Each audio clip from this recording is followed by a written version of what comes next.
Θα είσαι στα πρόβατα για να τα ακούσω, Έτσι, να μου αρέσουν. Α, σ' αρέσουν. Τι κάνω, ακούς τι γίνεται.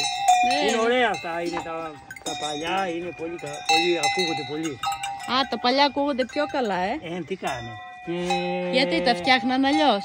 Ναι, κοίτα, αυτό τώρα, αυτό μπορεί να είναι και 50 χρονών μπορεί να είναι αυτό. Άιντε.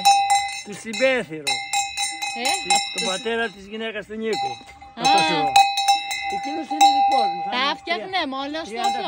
Όχι, το είχε αγορασμένα τα παλιά, ακούγονται πολύ αυτά, βλέπεις. Ναι. Καθαρά. Α, γι' αυτό Αυτό ακούγονται είναι 30 ωραία. χρονών είναι αυτό.